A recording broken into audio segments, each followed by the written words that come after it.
And ఇక్కడ లిడ్తోని ఒక 5 minutes cover చేసేసి చూస్తున్నారు కదా, మంచిగా అందులో ఉన్న వాటర్ మొత్తం ఎవాపరేట్ అయ్యేదాకా మంచిగా ఫ్రై చేశాను. ఇక్కడ చూస్తున్నారు కదా, చికెన్ అనేది కొంచెం మాడినట్టు, కొంచెం బ్లాకిష్ కలర్ వచ్చేదాకా అందులో ఉన్న కంప్లీట్ వాటర్ మొత్తం ఇరిగిపోయి మీడియంలోనే మంచిగా కలుపుతూ ఫ్రై చేసుకోవాలండి. ఇలా ఫ్రై చేసుకుంటే మనకి అవసరం చికెన్ ఫ్రై అనేది రెడీ అయిపోతుంది.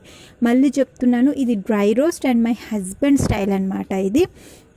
అండ్ ఇక్కడ చూస్తున్నారు కదా, ఇలా మంచిగా రోస్ట్ అవ్వాలండి. ఇది ఎంత రోస్ట్ అయితే అంత టేస్ట్ ఉంటుంది. అండ్ మా ఇంట్లో 1 kg రోస్ట్ చేసాము, సో ఒకటేసారికి ఫినిష్ అనమాట. పిల్లలు కూడా చాలా ఇష్టంగా తింటారండి. ఒకసారి మీరు ట్రై చేయండి.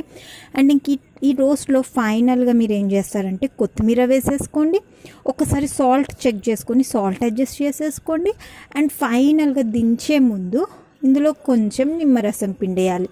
సో నా దగ్గర నిమ్మరసం లేదండి, నేను అందుకే నిమ్మరసం అనేది ఇందులో యాడ్ చేయలేదు. లాస్ట్కి మేము తినే ముందు మాత్రం నిమ్మరసం పిండుకున్నాము, ఆ క్లిప్ అనేది మీకు చూపించలేదు.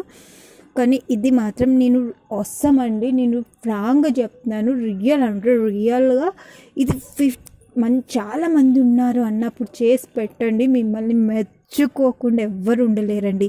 ఈజీ రెసిపీ అనమాట. ఇక్కడ చూస్తున్నారు కదా, పైనుంచి మంచిగా కొత్తిమీర వేసేస్తున్నాను. ఇందులో ఉన్న వాటర్ మొత్తం ఎవాపరేట్ అయిపోయిన తర్వాత కూడా మనము మంచిగా మీడియంలో పెట్టి కలర్ చేంజ్ అయ్యే వరకు మనం దాన్ని మంచిగా రోస్ట్ చేసుకోవాలన్నమాట. అని చూస్తున్నారు కదా, ఇక్కడ కనిపిస్తుందా మీకు, ఇదిగో ఇలాగా ఈ కలర్ వచ్చే వరకు మీరు మంచిగా రోస్ట్ చేసుకుంటే ఎమ్మి చికెన్ ఫ్రై అనేది రెడీ అయిపోతుంది. అండ్ ఇది మళ్ళీ చెప్తున్నానండి, ఇది సూపర్ కాంబినేషన్. అంటే సాంబార్లోకి స్నాక్స్ లాగా తినొచ్చు, రసంలో నంచుకొని తినొచ్చు, పప్పు చేసుకున్నప్పుడు నంచుకోవడానికి బాగుంటుంది. మనం దీన్ని ఎలాగైనా తినొచ్చు, పిల్లలు కూడా చాలా ఎంజాయ్ చేస్తారు. అండ్ దీంట్లో ఫైనల్గా నిమ్మరసం వేసేసుకోండి. చూస్తున్నారు కదా, నేను ఫైనల్గా డిష్ అవుట్ చేసిన తర్వాత నా చికెన్ అనేది రెడీ అయిపోయింది. And thanks for watching my video. Bye అండి, టేక్ కేర్.